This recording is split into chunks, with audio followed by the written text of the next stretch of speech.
আমি এটা শুনেছি মানুষের মুখে। এক কথা কি, মহোক্রেসি সব জায়গায় চলে না, করা উচিতও না। আর ঢাকা শহরে আমি আল্লাহর রহমতে বেশি আসি নাই। একবারে যা ইচ্ছা তাই করে ফেলবে ওটা সম্ভব না। চেষ্টা করতে পারে, তো এটা দায়িত্ব ওদেরকে বহন করতে হবে। আমার শাহজাহান প্রতীকে আসবে কেন ভাই? আমি কি অপরাধ করছি নির্বাচন করে দাঁড়িয়ে? আমি তো নির্বাচন আজকে থেকে করি না।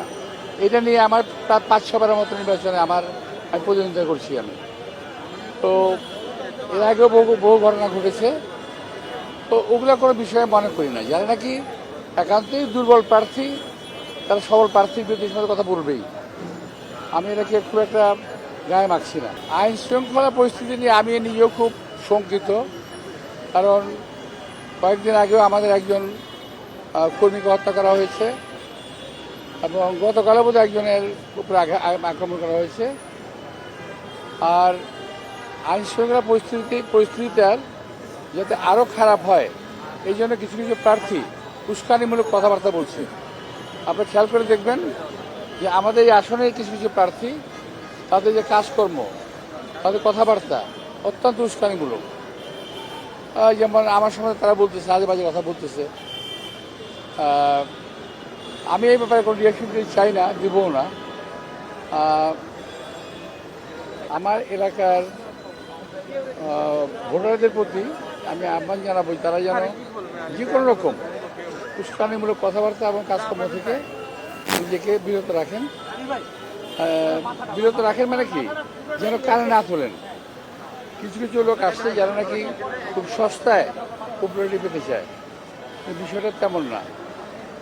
তো কিছু কিছু কথাবার্তা বলছি এগুলো মানে উস্কানিমূলক কথাবার্তা।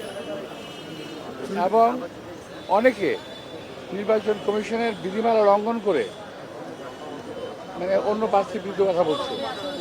আমি ওদের বলতে চাই না, কিন্তু আমি খেয়াল করছি যে উদ্দেশ্যমূলকভাবে উস্কানিমূলক কথাবার্তা বলছি, যাতে আমরা একটু ইরিটেট হই, যাতে একটা কোনোরকম ঘটনা ঘটে।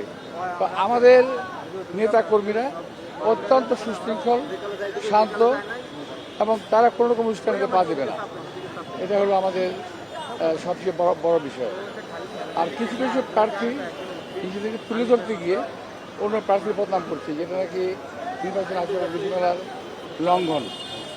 তো এই ব্যাপারে আমি নির্বাচন কমিশনকে আহ্বান জানাবো, তারা যেন ওই ব্যাপারে খেয়াল রাখে।